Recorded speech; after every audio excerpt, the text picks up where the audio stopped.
বন্ধুরা, আজকে তোমাদের জন্য একটা সাবেকি রান্না নিয়ে এসেছি। ট্যাংরা মাছের হাতে মাখা চচ্চড়ি। ঘরোয়া উপকরণে তৈরি, খুব সহজভাবে খুব তাড়াতাড়ি তৈরি হয়ে যায় রান্নাটা। চলো তাহলে দেখে নিই এই ট্যাংরা মাছের হাতে মাখা চচ্চড়িটা আমি কিভাবে রান্না করি।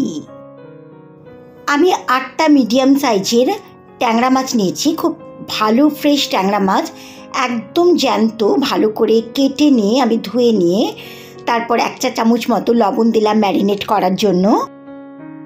আর দিলাম 1 চা চামচ মতো হলুদের গুঁড়ো, 1/2 চামচ মতো লাল লঙ্কার গুঁড়ো দিলাম, 1 চামচ মতো সর্ষের তেল দিলাম। সর্ষের তেল দিলে যে কোনো আঁশবিহীন মাছ কড়াই যখন ভাজার সময় ফোটে না। সমস্ত উপকরণগুলো খুব ভালো করে আমি মাছের সঙ্গে মাখিয়ে নিচ্ছি। এবার ট্যাংরা মাছগুলোকে ম্যারিনেট অবস্থায় আমি 15 মিনিট মতো আলাদা করে সরিয়ে রাখছি। 2টো মাঝারি সাইজের ঝিঙে নিয়েছি, 1টা মাঝারি সাইজের বেগুন আর 2টো টমেটো নিয়েছি। এই দিয়েই আমি চচ্চড়িটা করব। তোমরা আলুও দিতে পারো, আবার বরবটি শিমও দিতে পারো, কিন্তু আমি ওগুলোকে বাদ দিয়েছি, শুধু এই সবজিগুলো ইউজ করব। মাঝারি বেগুনটাকে এরকম লম্বা লম্বা পিস করে আমি কেটে নিয়ে ভালো করে জল দিয়ে ধুয়ে নিয়েছি। 2টো ঝিঙেকে খোসা ছাড়িয়ে এরকম গোল গোল করে পিস করে কেটে নিয়েছি। তোমরা চাইলে লম্বাও পিস করতে পারো। গ্যাসের ওভেনের মুখে কড়াই বসিয়ে আমি 3 চামচ মতো সর্ষের তেল দিলাম। এই রান্নাটা আমি সর্ষের তেলেই করব। সর্ষের তেলটা গরম হয়ে গেলে গ্যাসের ফ্লেমটাকে লোয়ে দিয়ে আমি 1/2 চামচ মতো কালো জিরে ফোড়নে দিলাম। ফোড়ন থেকে সুগন্ধ বেরোলে আমি 1.5 ইঞ্চি আদাকে খুব ভালো করে মিহি পেস্ট করে নিয়েছিলাম, সেটা দিয়ে দিলাম। আদা বাটাটাকে আমি 1 মিনিট মতো লো ফ্লেমে কষিয়ে নেব, যতক্ষণ না আদার কাঁচা গন্ধ চলে যায়। এবার আমি বেগুনের টুকরোগুলোকে আস্তে আস্তে আদা বাটার মধ্যে দিয়ে দিচ্ছি। বেগুনের টুকরোগুলো দেওয়ার পর ঝিঙের টুকরোগুলোও দিয়ে দিচ্ছি আমি।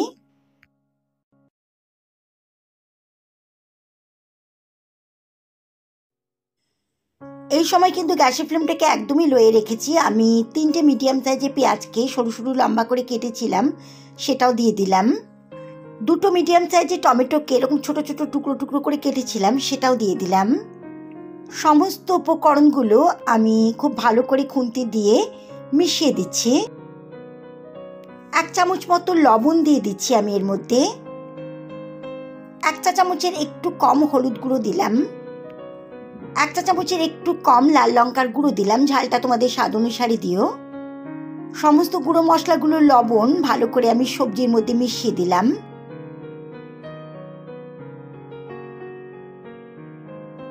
এবার ম্যারিনেট করে রাখা ট্যাংরা মাছগুলোকে আস্তে আস্তে আমি সবজির মধ্যে সাজিয়ে দিচ্ছি।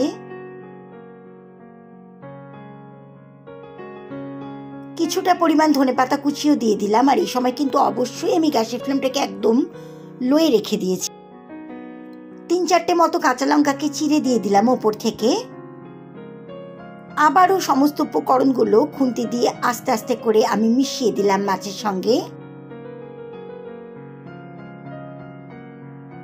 মিক্সিং জারের মধ্যে আদা বাটাটা ছিল, ওটা ধুয়ে মোটামুটি 1 কাপ মতো আমি জল দিয়ে দিলাম। বেশি জল দেব না, কারণ ঝিঙে, বেগুন, টমেটো, পেঁয়াজ সব কিছু থেকে জল বেরোবে। জলটা আমি একটু খুন্তি দিয়ে মিশিয়ে দিচ্ছি। জলটা ফুটতে থাকলে আমি গ্যাসের ফ্লেমটাকে লোয়ে দিয়ে 15 মিনিটের জন্য ঢাকা দিয়ে দিলাম। তবে একবার আমি 7-8 মিনিট পর ঢাকাটা খুলে দেখব যে নিচে লেগে যাতে না যায়, তার জন্য একটু নাড়াচাড়া করে নেব। তখন খুলে দেখো, ঠিক 7 মিনিট বাদে আমি একবার ঢাকাটা খুলে দিলাম। মোটামুটি 50% মতো সেদ্ধ হয়ে এসছে সমস্ত কিছু। একটু নাড়াচাড়া করে নিচ্ছি খুন্তি দিয়ে আমি।